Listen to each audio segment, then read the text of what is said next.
G'day and welcome to the Game Day Squad Fantasy Cricket Show. I'm Dyl, that is Stu, and we are the Fantasy Bros. Thanks everyone. Live stream round 2 preview.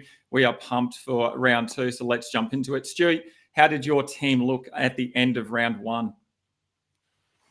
Yeah, g'day Dyl, g'day viewers. Thanks everyone for coming in. Make sure you say g'day in the comments. Yeah, mate, the team went all right. Actually, finished 3rd in champion, so I probably prioritised that champion comp and maybe take a few sort of risks in some of the other leagues. But geez, some of the boys scored some massive points across all 4 leagues actually, and big shout out to Walkies obviously who jumped me into 2nd place. Well done, Walkies. And then low expectations. There's probably going to have some higher expectations moving forward. He blitzed the competition in champion. He scored 1,032 points, which was a massive 135 points ahead of 2nd place. G'day, Jono. How'd you go, Dyl? Yeah, mate, that was unreal from low expectations, over 1,000 points in round 1. So definitely, as you said, much higher expectations for him now. Look, I thought I was traveling pretty well. Was inside that top 3 until that last game last night, which obviously did not throw up what I would like. Down into 7th and champion with a score of 783. So a little bit behind there. Early, I think a couple of my pod selections didn't quite pan out how I was hoping. Obviously, the Finn Allen one with low numbers on the diamond card didn't help out. And then the Evans over Josh Brown also probably hurt just a little bit. Might have meant I was in that top 5. So look, we go again. That's the best thing about Game Day Squad is you can write round 1 off and you can jump straight into round 2 and completely change your team and get rid of some of those players that you weren't happy with and bring in some guns. So yeah, really, really keen to get into round 2. And on that, look, any new users that are keen to get involved, round 1's over, as I said, but you can jump straight into round 2. That is the beauty of Game Day Squad. You can jump straight in. All you need to do is download the app or visit the Game Day Squad website, create your account, and then use the promo code FBAC24, and you'll be rewarded with your free 3-player rare pack, which you can open straight away. From there, you can also open a heap of bronze packs to get your starter team and then also your classic team rolling. You know, you might get in the money early, win a couple of dollars here and there. You'll be able to spend that on some packs or buy some players that you're looking for. You can also jump on to the trade market as well. You can head over to Discord, so the Game Day Squad Discord, where you can have a chat with a few people and organize some trades there. So there's plenty of opportunities for you to jump in, even though round 1's done. Round 2 is about to heat up. There's plenty of cash prizes, as I said. There's pack prize, so plenty of time for you to jump in and get involved. Alrighty. So tonight we've got a big game. We've got one of the 2 teams on the double. So really important that we jump in. But before we do that, Stu, what have we got on today's show? Yeah, mate, big show. Probably won't take as long as that round 1. We had a lot to get through in that round 1 preview, so we might actually have a bit of time to make some final last-minute changes to our squads, which we sort of didn't get a chance to last week. We'll see how we go. But yeah, we've got some winners and losers to go through from the round just gone. We'll preview the 5 round 2 matches coming up. We'll talk about the relevant Game Day Squad players across those 5 matches for round 2.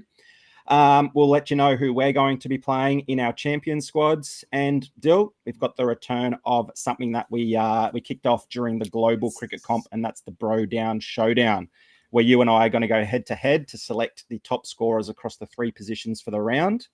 And there might be a way for viewers to win some even more prizes from us during that segment. So viewers, stay tuned for that. Definitely. I'm looking forward to that. We were hoping to get the Bro Down Showdown in last week. We just didn't get a chance. So I am keen to get involved in that. Look, we've got quite a bit to get through tonight. But before we get into anything, let's have a look at the top performers of round 1. So definitely a few surprises here. Probably the biggest one is that wicketkeeper batsman and Jimmy Peirson, he top scoring for all batsmen and wicketkeepers with a massive 97 points. And didn't we need from the captain?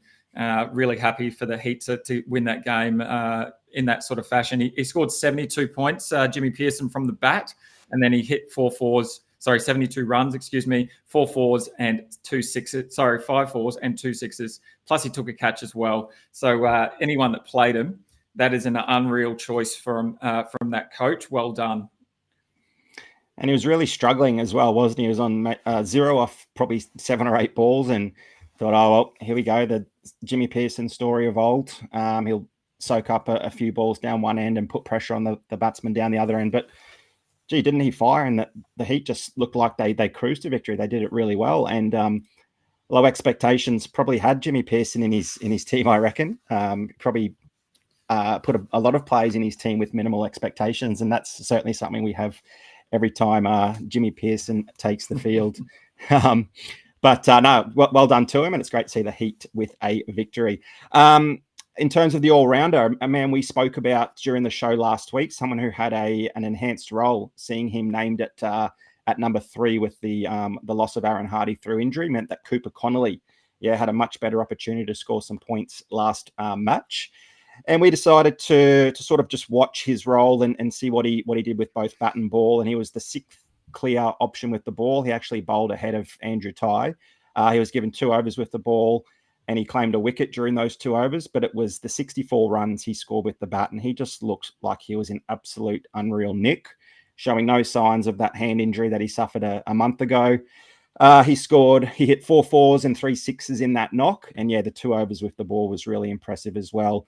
Took an over or 2 off AJ Ty as well as Ashton Agar, but that role looks phenomenal early on, coming in at 3 and then getting those 2 overs, particularly while Hardy's out injured. Yeah, and I think that's kind of the most important point there is while Hardy is injured, I feel like he might be taking that role that I spoke about quite a lot in that all-rounder preview show, where he does come in and take a couple of overs off those boys, and then we know what he did the order there. So I'm really pleased with how Connolly went. And look, it shouldn't be any surprise, but I am definitely not watching what he does this round. I am jumping straight in after that performance there for sure. And we'll talk about our team soon.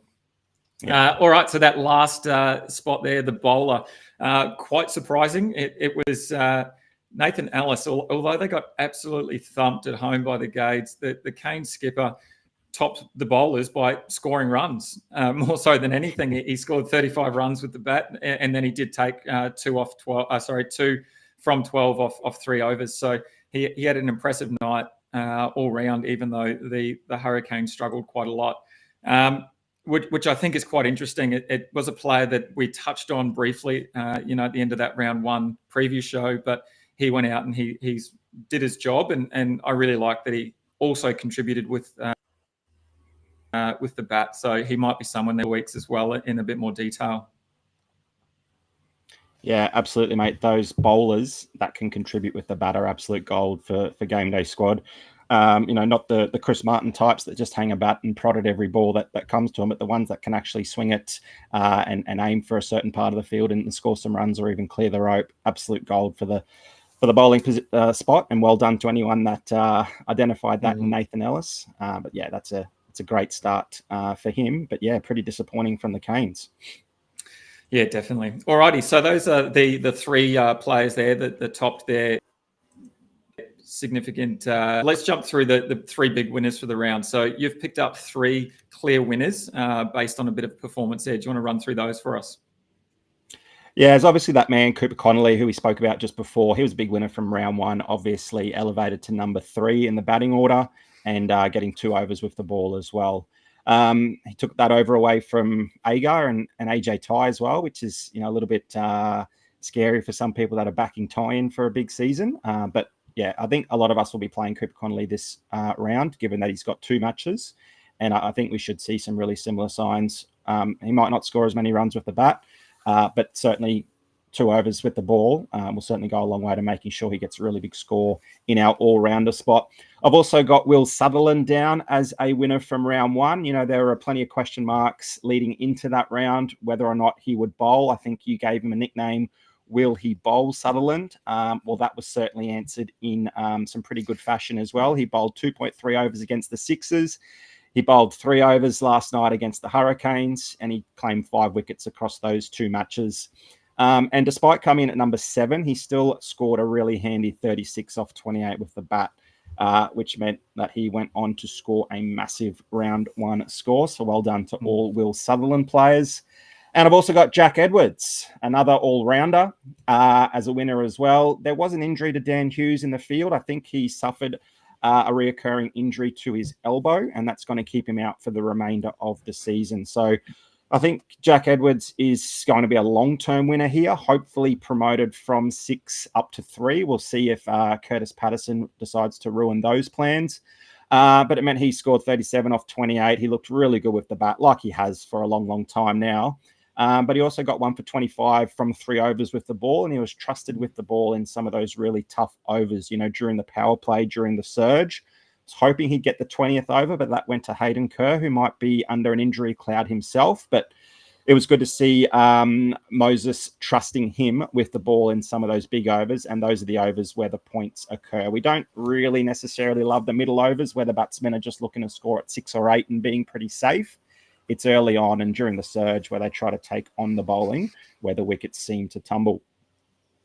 Yeah, I really like that Jack Edwards call. And I think, probably in both the bat and the ball, he's really flexible. And I like that, as you said, Moses really trusts him to play as low as 6 or come with the bat, and probably could play it in any of those positions along there. So I really like his flexibility. And then obviously with the ball as well, that's absolute gold. You want that, those 2 at least scoring opportunities for your all-rounders, if not 3 then in the field as well. So, yeah, I think he was probably the biggest winner out of all of them, and someone I'll be looking to play most weeks now based on that role. As you said, there are question marks, and we'll talk about those a little bit later over whether Curtis Patterson finds his way into the team or not, and what that sort of looks like moving forward. And how about the losers, mate?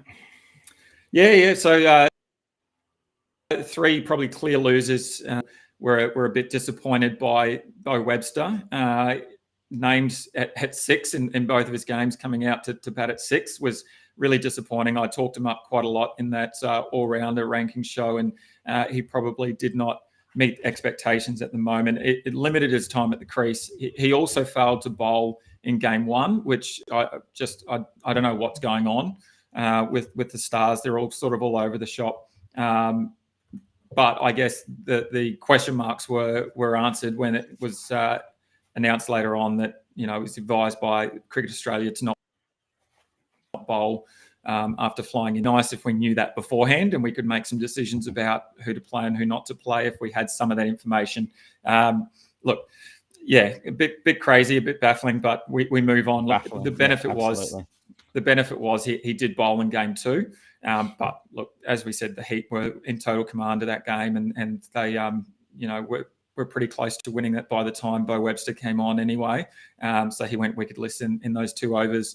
The question marks again, and what I'll talk about a bit later, is around Stoinis and his role and how that changed from game 1 to game 2. Return of Maxi. Bo Webster for me, I just wanted him where he's at, and then that news today as well. He's been called back into the squad potentially. So there's who knows? There's question marks over him. My second loser from round 1 is Fabian Allen.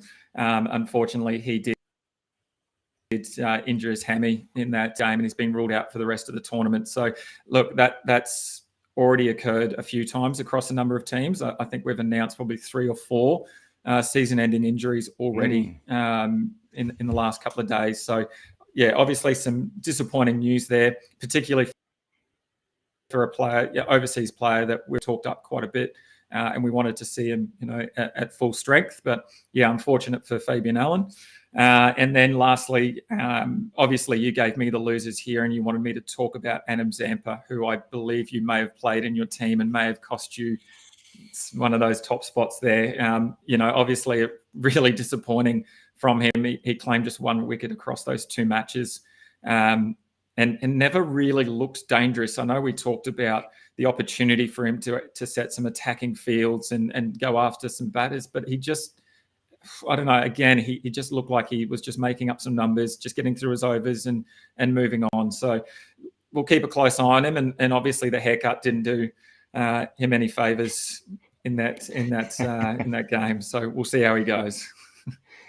Yeah, mate. Look, the less we say about Adam Zampa, the better, I think. How about we move on to some round 2 chat?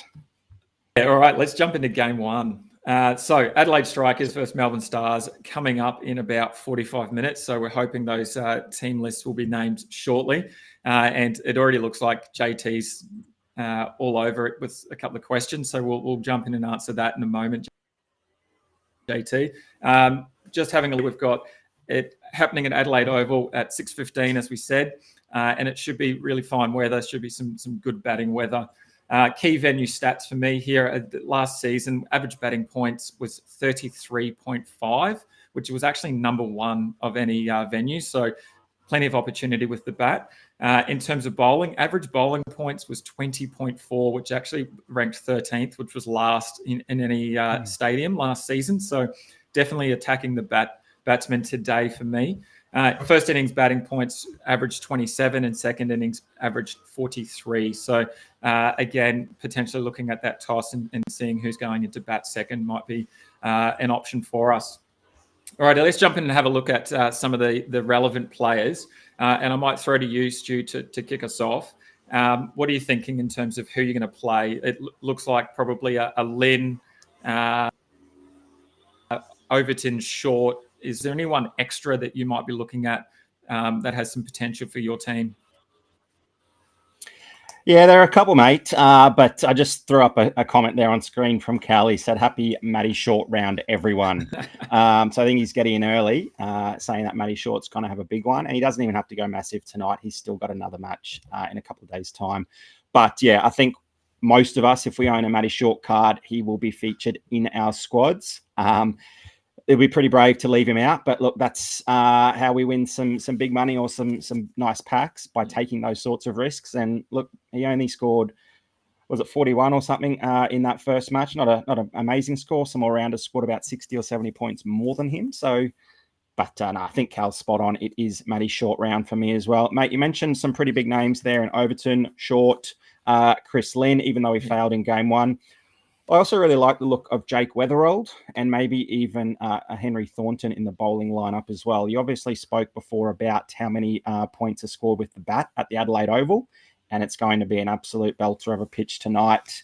We're actually waiting for those team lists. So if anyone in the chat wants to drop who wins the toss and those team lists shortly, we'll be able to answer some of those questions in the chat, particularly about Ollie Pope. And I'd like to know who's going to bat first, because I think if the Strikers bat first, I probably prefer the likes of Weatherald, Lynn and Matty Short, setting a really big platform for them. And those three will probably find their way into my squad.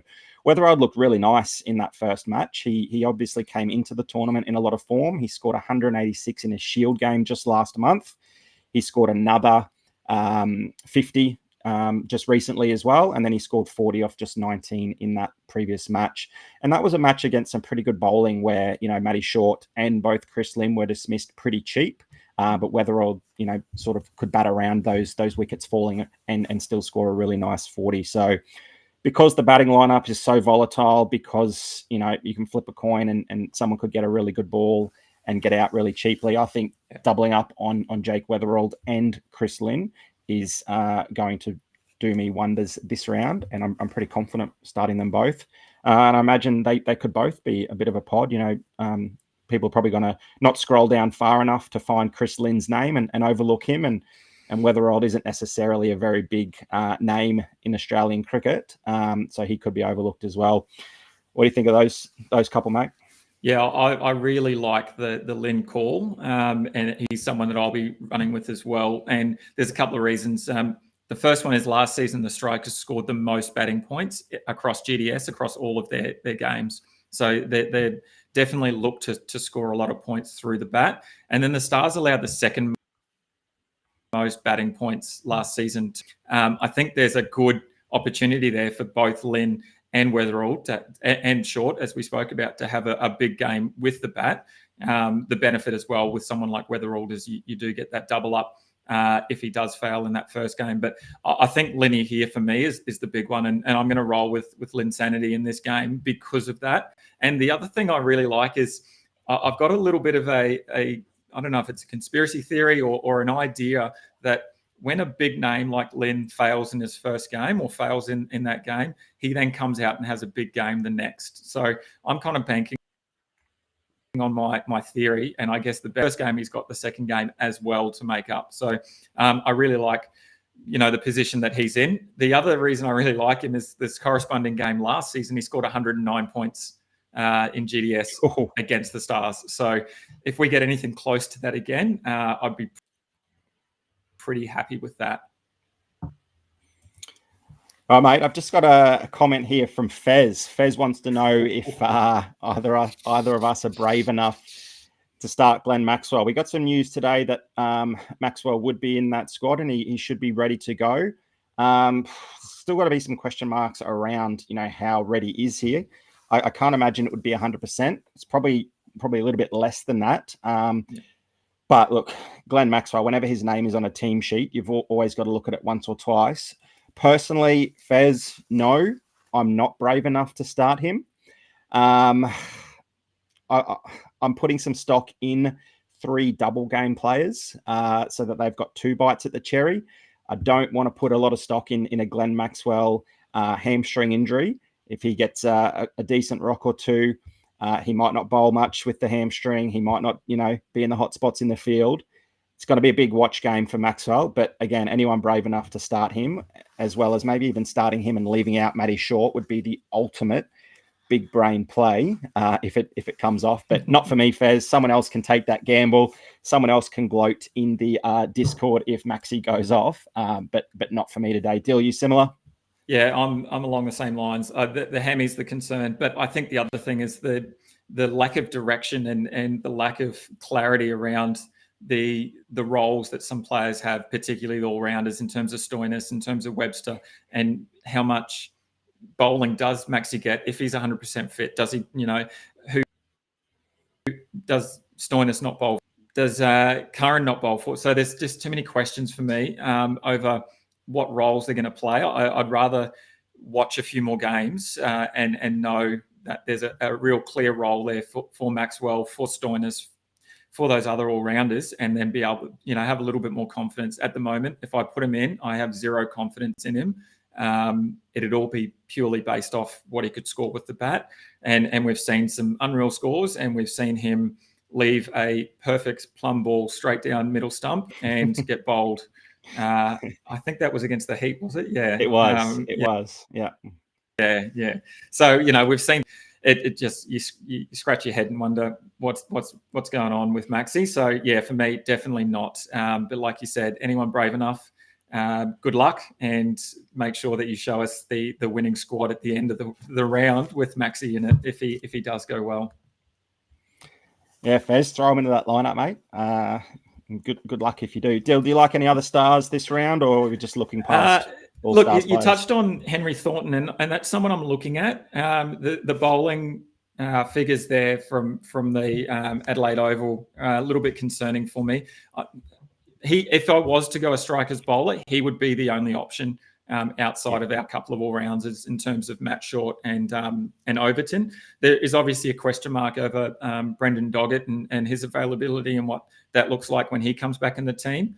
But Thornton's probably someone I'm looking at purely based on the fact that they don't really have any other strike bowlers. They lost Wes Agar, they lost David Payne from last season, who were the big boys there, and sort of he's found that nice role in bowling all 4 and being a strike bowler. So I wouldn't shake my head at anyone that played Thornton. I think he could be a really good pod, and he does get that 2 opportunities. I'm just thinking maybe I might not play him because I think there's some other big names that I'd like to play instead. But he's definitely one that I would look at, and I wouldn't be concerned if anyone else wanted to play him for sure. Yeah, absolutely. I think throw him in a couple of your squads, fellas, and I think you'll get some pretty decent returns from Thornton. Maybe not necessarily in my champion squad, but yeah, I think he'll still go pretty well. I'm not sure if this is... The teams have announced, and looks like Chris Lynn is out. So I thought that was a fake account commenting that. Oh, I thought it was a fake account. All right, let's quickly run through it. So Matt Short, Weatherald, then Darcy Short. Ollie Pope comes in at 4. Alex Ross, Overton, Scott, then Baisley, Thornton, Boyce, and Pope to round out the team. So obviously the big ins there are Ollie Pope, Liam Scott comes in, and then Darcy Short as well. So that throws an absolute spanner into my team already, and I'm guessing your team as well, and probably a lot of others. Wow. Yeah, we'll be doing some running repairs during the show, I think. But a big public announcement for everyone online, and that's why you got to tune into these streams. Chris Lynn, get him out of your side. Although, do we know what the injury is? I mean, he's obviously out for this game. His inclusion for game 2 is still there's question marks around that, so he could still be playing game 2. So you won't necessarily get a donut if you play him, but already enough risk there to take Chris Lynn out of the team. So we got to find a replacement there. If anyone in the chat has those teams, could you just maybe copy and paste them? We'll throw them up on the screen so everyone can read those teams. And as well, while we're on the topic, any changes with the Stars team, mate? Have you got access to them as well? They haven't been announced yet, so we'll just we'll wait a few more minutes for those. But let's jump in while we're waiting. Okay. Let's jump into that second game, and at the end of that, we can go back over those that Stars team if we need to. If there's any big changes. Sure.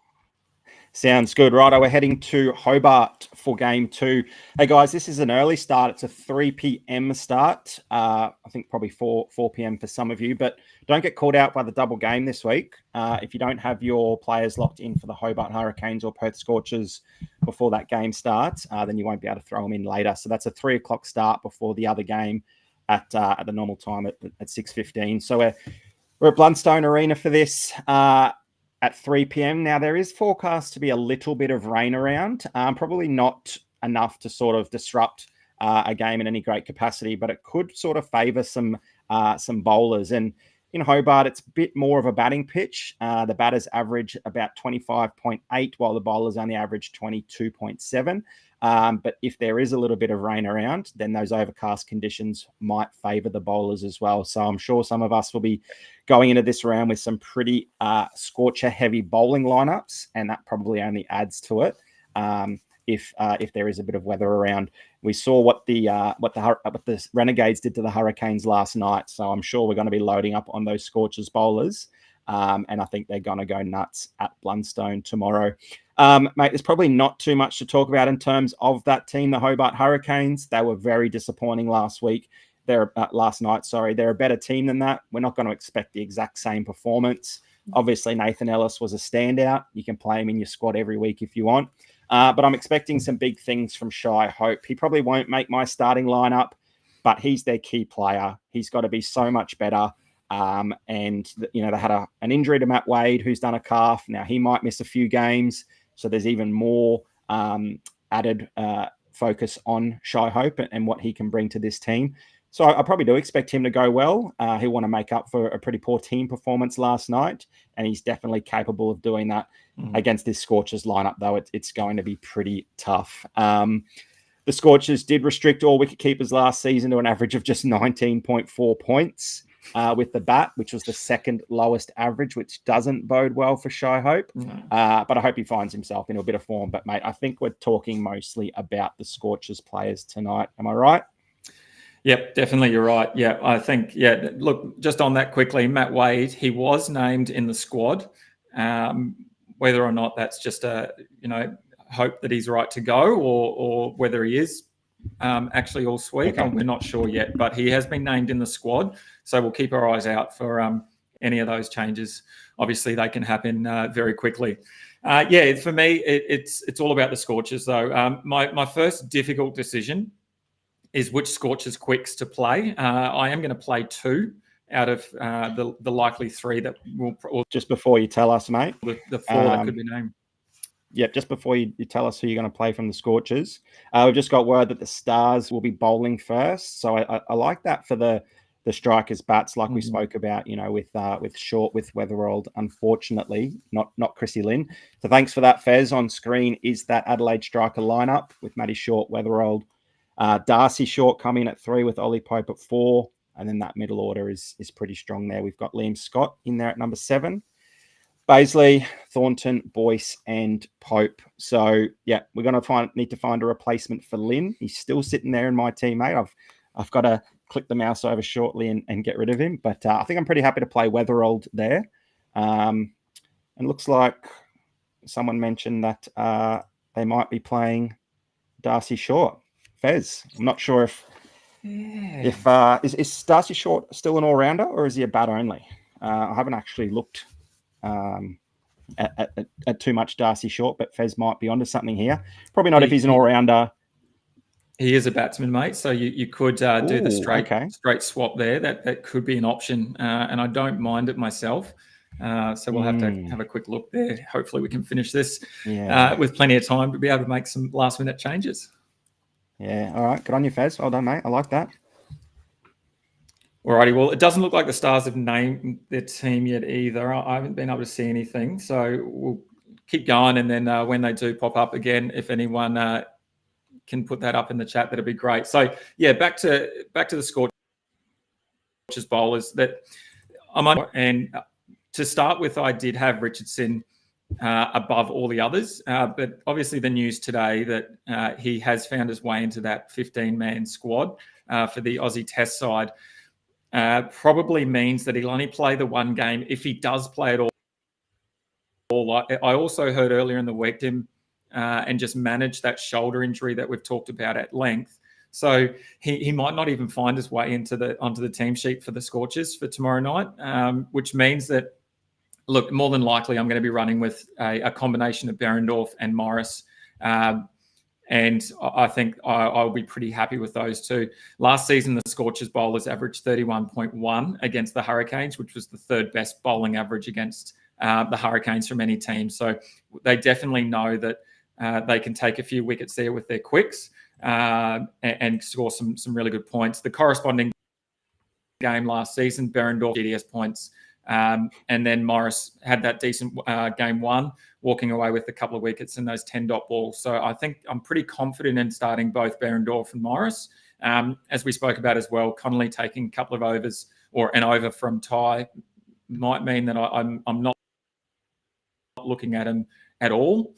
So I think I'll be sticking with Behrendorff and Morris, unless there's some late news around Richardson and whether he is playing and then whether, he is released from the Test side, but it sounds pretty unlikely that will happen. Yeah, I wish there was a bit more clarity around all of these player movements. Hey, I understand that, Test cricket is the most important thing on Cricket Australia's mind, but they want to be bringing crowds to the Oz cricket competition, don't they? So getting rid of all of these players or just keeping them on standby and not allowing the crowd to see some of their favourite players is pretty disappointing, and it also makes our lives a little bit trickier as fantasy players. Looks like we've got the Stars lineup as well. We'll just have a quick look at that. Thanks, JT, for posting that. We got Duckett, Rogers, Maxwell is named at 3. Massive in for them. They got Stoinis, Cartwright, Webster, and Curran as an unreal middle order. Harper still finds himself in the side there, but he won't be at the top of the order despite scoring pretty well. They've got Warren, Milne, and Siddle returns as well. That's looking like a pretty strong team. Yeah. Okay. And Duckett there at the top order. I think the Stars are a big chance tonight. Thanks for that. Thanks for that, JT. I'm still trying to get over the Chris Lynn news and what I'm going to do. But anyway, we push on. The other player from the Scorchers that I'm looking at, and again, there's question marks there, is Josh. Sounds like he will be named in the squad. Unfortunately, we haven't seen the squads yet. I thought they might come through before we jumped on, but they haven't come through for the Scorchers yet. So if anyone does see those, make sure you put those up in the chat as well. I'm really keen on playing Josh Inglis in this game. It obviously would be better if he was playing the second. I don't really like any of the options from the strikers in terms of wicket keeping only options. So Inglis is someone that I'll probably be targeting if he is named to play in tomorrow night's game. He will only probably play the one game, but I think that he should do that. The key for me is that the Hurricanes allowed an average of 29.9 to wicket keepers last season, which was the second highest average across all teams. So there's an opportunity there for Josh Inglis to score some points, which we saw he did quite significantly last season. He was the number one ranked wicket keeper in terms of points scored and average across last season. So for me, I don't think it matters that it's a one game only for Josh Inglis, because I don't think there's any options outside of that for a double gamer. So no matter who you're going to run with, whether it's Philippi or maybe Tim Seifert, I'm going to get the one game out of them as well. So you might as well bank on Inglis having that key matchup against this team. Yeah, I think if he's named on that team sheet for tomorrow's fixture, then he'll stay in my squad. Even if he doesn't play game 2, then so be it. Like you said, all of the other top keepers are only going to have one game as well. If he's not on that team sheet tomorrow, I think everyone's going to do the sensible thing and play Jimmy Pearson because he's going to score another 100 points in round 2. So, it'd be a shame if Inglis didn't play, but then we've got Jimmy Pearson as a backup, which is obviously a pretty certainty to find a way into our squads. Mate, just before we move on to match 3 for the round, do we think Finn Allen bounces back? I know we both spoke pretty highly of him during our preseason shows. He showed us what he's capable of in just one delivery, but then also showed us the downside of attacking cricket when he absolutely went to clear the fence again. And was it his fellow countryman, Lockie Ferguson, that went straight through him? Love the 6. Didn't quite enjoy the miss hit where he got bowled. What are we expecting from Finn Allen tonight, mate? Tomorrow? Yeah, look, I'm going to take part of that blame for him getting out on the second ball. I think Cal made a comment in Discord, and I made a bit of a comment back, and then next ball he was gone. So I'll take the blame for that one, boys. That is my fault. Okay. But I am loading up on him again. I go back to what I said before about Lynn in terms of an absolute gun failing in the first game. I feel like he's going to have that bounce back factor, and we've seen it so many times in Oz cricket that that batsman has a poor game in the first or early on, and then follows it up with a couple of good knocks. So yeah, I'm gonna lock and load on Finn Allen again and hope that he shows us more of that first ball that he hit, because that was an absolute unreal ball, and it was a massive 6. So if he can do that a few more times and clear the rope a few more times, even if he gets out for 25, 30, something like that, and he's hit a couple of 6s and a couple of 4s, you'd be pretty happy with that in game 1, and then he can build on that for game 2 as well. So, and there'd be an option there to have that second score that's a lot bigger. So, yeah, we'll run with Finn Allen again and hope that he doesn't get an absolute peach of a delivery, that he plays all around. Yeah, for sure, man. And I think the fact that he only scored those 6 runs off 2 deliveries might turn a few people off playing him, which could be pretty dangerous as well. He's definitely not going to be a 6 from 2 every single match, but you got to scroll pretty far down your average scorers list to find his name. So some people might overlook playing him in their squads, and that's what they miss out on when they don't tune into our live preview show. I want to jump into game 3, mate. Yep, let's do it. So game 3, we have the Sydney Smash, I think they're calling it now, or that's right. Called it last year. So the Sydney Thunder up against the Sydney Sixers. It's at NG Stadium. Yep. 6:15 night. So remember, that's the second game on Saturday, and it should be some sunny weather there. A couple of key venue stats. We've got average batting points is only 20.3 from last season, which had that venue ranked 7th out of 13. And then average bowling is only 20.8, which actually had them ranked second last stadium in points. And it's probably better if some of your batters are in the second innings, because the batting average there is 29 versus first innings batting average is 15.9 GDS points. So we want some of our batsmen to be hitting second. There's a couple of big names here. We've already talked about Jack Edwards quite a lot. As I said, I'm a little bit worried about where Curtis Patterson might fit in if he does it all. He's been in some unreal form and quite deserved it. He's made his way into the squad, but I'd love to see Edwards bat at 3 or 4, roll the arm over for 2 or 3. that would be ideal. And I'm going to actually run with Edwards in this round. He's going to be one of my all-rounders that will not be having a double game, but I think just the role that he has and the form that he's in and what he showed us in that game one, I think is just a perfect opportunity for him to find his way into my champion side for sure. Key stat from last season is the Thunder allowed an average of 29 GDS points to all-rounders, and that was the most against any or for any team against all-rounders. So they're susceptible to those all-rounders and susceptible to points being scored from all facets of the game. So I think Lock and Load and Jack Edwards at for this game as well.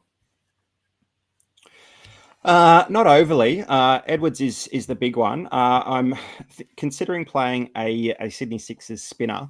I think he's currently in my bowling lineup for some of my squads, and that is of course Akil Hussain.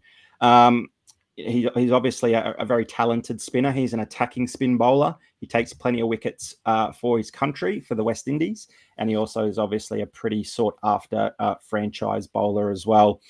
He just came here from a series against Bangladesh where he top scored with 31 in one of those matches. So that's obviously very handy as a bowler who can definitely score some runs with the bat as well. And that was in a match where only 2 of his teammates passed 10 runs as well. So in some pretty tough batting conditions for Hussain to score 31 is pretty promising signs. But we're not picking him just for his batting. We're picking him because he's such a skillful bowler, and he could definitely trouble some of these batsmen. I think he'll be a very common fixture in our squads next round when the Sydney Sixers have a double game. So I'm going to maybe get in a bit early and hope for a big score before everyone realises that they should pick him. He in that same match against Bangladesh, he took 2 for 16. He also took 1 for 13 in the other match as well. So he's a wicket taker, and any runs with the bat is obviously pretty handy as well. We saw Benny Dorshus score some good runs with the bat down low for them the other night. So if their top order is susceptible to some getting out pretty early, then Hussain coming in at 7 or 8 is going to be pretty handy for my bowling lineup. So yeah, he's across some of my squads, but Jack Edwards is obviously the real standout, and I think he'll be pretty popular this round. Yeah, I like it. I like it a lot. And just on the Thunder, look, I'm tossing up between playing Ferguson and Bartlett as my third bowling option. So at the moment, I think I've got Ferguson in there, but there could be a late switch later in the week or in the next day or so, going from Ferguson to Bartlett. I just think I like some of the stats that I'll talk about in a moment around Bartlett versus the Ferguson playing Benji and maybe that wicket not being as good for the fast bowlers. So keep an eye on that. No, I might make that change a little bit later. The other Thunder that I'm running with is Warner, and that is purely once again based on my theory that go poor the first game, have a big one the second. But also that news of Sam Constas obviously making the squad as well. Yeah. He might suit up to play this game. He might not. But even if he does, I think he played so well, and I think Warner can complement him quite well, playing some of the bigger shots while Constas, nudges it around a little bit and accumulates a little bit more. So he did score 46 GDS points against the Sixers last season. So maybe it's a little cross-town rivalry, and he's keen to score a few more points against them again. So I think I'll be running with him. Yeah, I like that stat about fail once and then go big next. Can you keep some data on that and keep updating us each week? That'll be good to know with some of those big name players. All right, mate. How about we get to game 4 now, and that's between our Brizzy Heat, and they're up against the Adelaide Strikers. That'll be on Sunday at the Gabba. That's the 6:15 kickoff, and it should be really nice. It never rains at the Gabba, does it? Should be perfect, beautiful weather for cricket. It wasn't that a bit of a shame with the test. Never rains in Brizzy, only when there is cricket on. The Gabba is pretty good for both batting and bowling. There's not really always a favoured way to go. And sometimes the Gabba is put on, both teams scoring 200, but also taking 7 or 8 wickets each. So the average batting points is 25 and the average bowling points is 32. So, yeah, if you want to play your Xavier Bartlett, and we're obviously playing a handful of strikers players as well. I think we're in for plenty of points at the Gabba on Sunday night. We've already discussed a number of relevant Adelaide strikers players. Chris Lynn obviously is the big question mark, and now there's question marks around Darcy Short.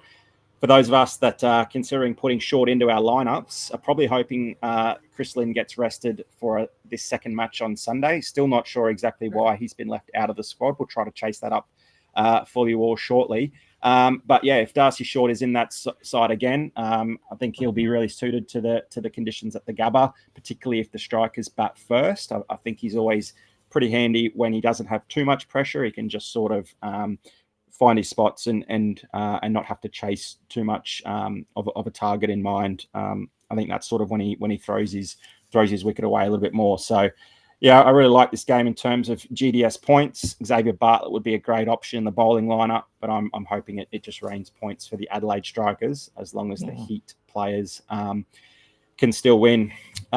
Should there be any Heat players that we're considering, mate? Yeah, as I touched on, I'm probably leaning towards Xavier Bartlett more so than Fergo now.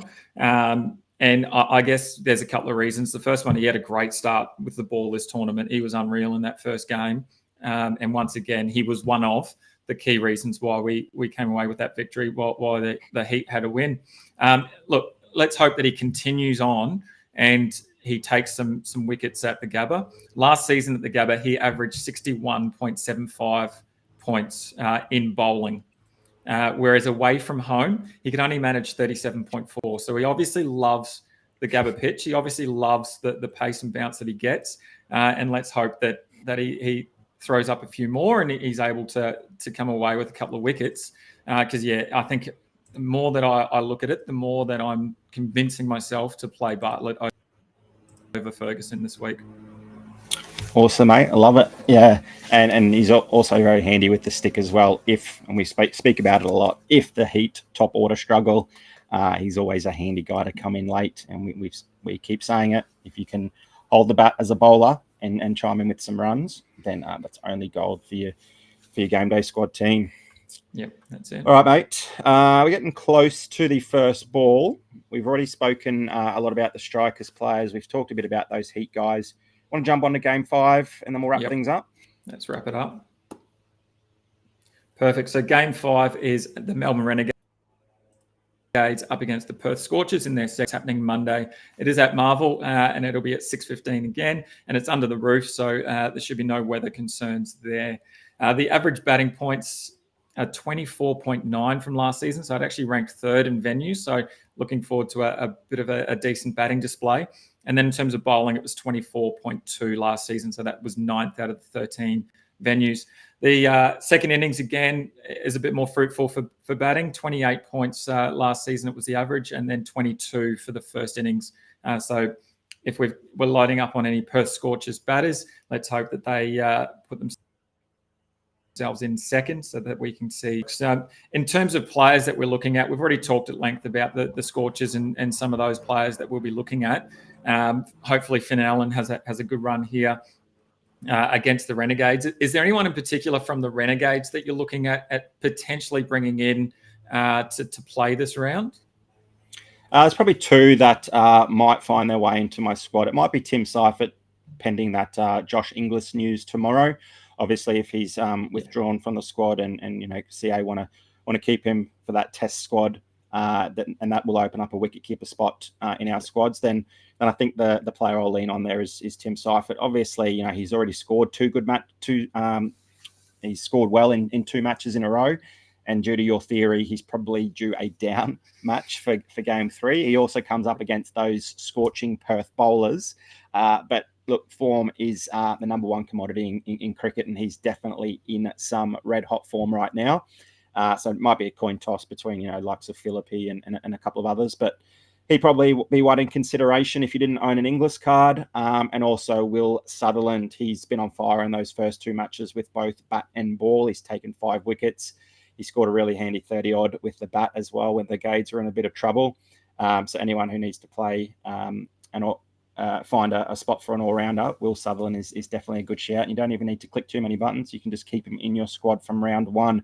Those are the two. Might find a spot or two in my squads, but I can't rely on Josh Brown or Jake Fraser-McGurk in a single round match. They weren't anything special in a double round, so there's really no reason why I should pick him for a one game match, which probably means that they're gonna score a nice big 50 or something and reward those who stick true to them. But no, I'll go the double options in my batting lineup and maybe Seifert if Inglis is a late scratching for whatever reason.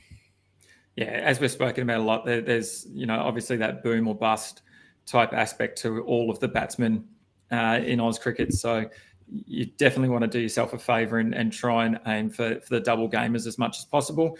But in saying that, if you can jag the right batsman and they get a big score, you could be top of the leaderboard come the end of the round. So power to you if you're going to take the risk. But yeah, for me, I agree. No Josh Brown, no Fraser-McGurk.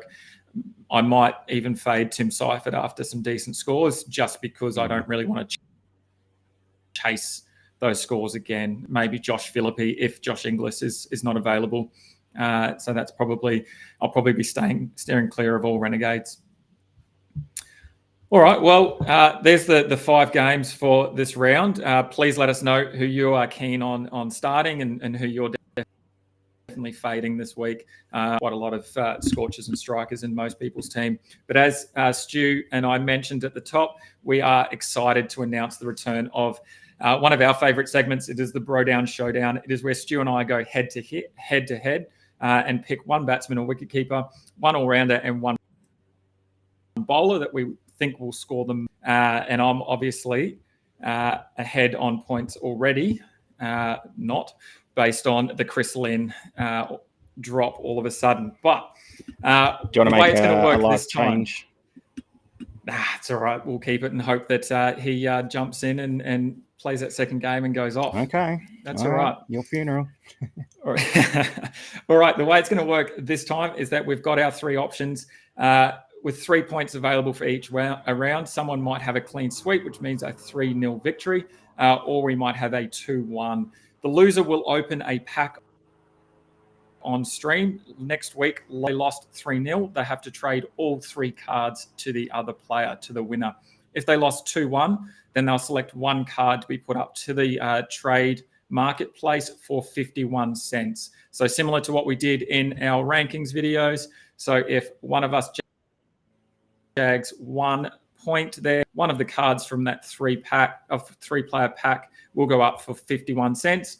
And we'll give you a heads up an hour before that goes up over on the Discord. So if you aren't on the Discord yet, make sure you do so. So Stewie, as the viewers can see, who have you gone this round, mate?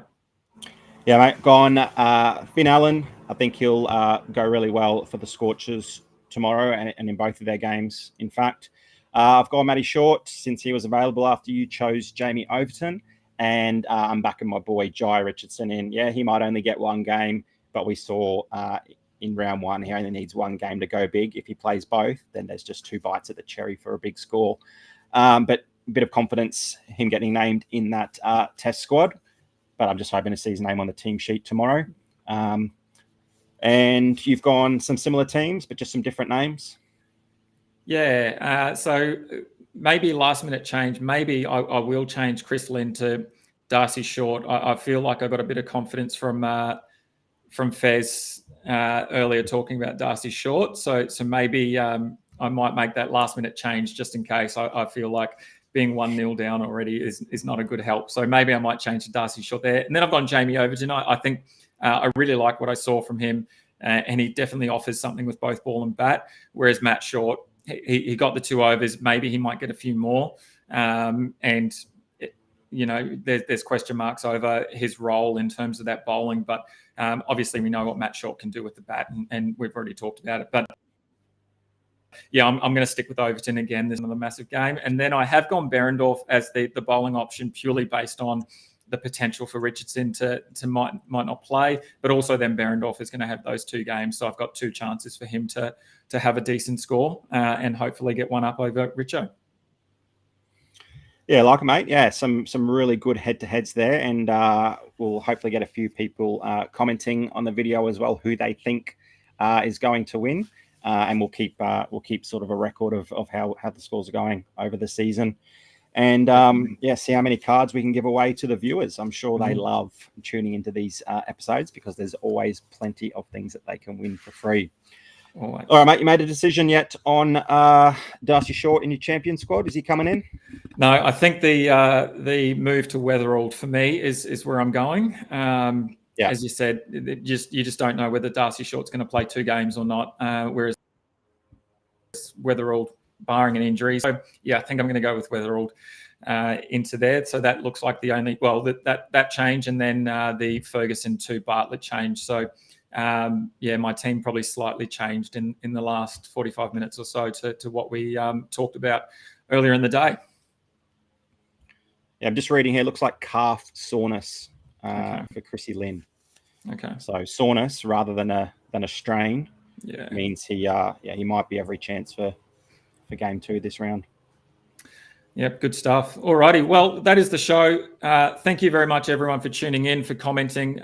Please continue to go through those comments, add in anything about who you think might win the Brodown Showdown, who you're starting, who you're fading. Also, don't forget, if you are not yet signed up, you still have plenty of time to do so. You've got about 4 minutes till the first round, round 2 starts. So you can jump in, use that promo code FBAC24 to get your free parted. You got plenty of bronze packs there as well. Good luck, everyone. Hope you have another unreal round, and we're looking forward to a few awesome games, particularly that doubleheader tomorrow night. Should be good, and then the Heat game as well. We can't wait for that. Thanks very much, boys. Thank you for supporting us. We look forward to catching up with you again next week on Boxing Day. Thanks, Stu. Thanks, Dyl. Thanks, viewers. Good luck this round. Catch you Boxing Day. Merry Christmas, everyone. Merry Christmas.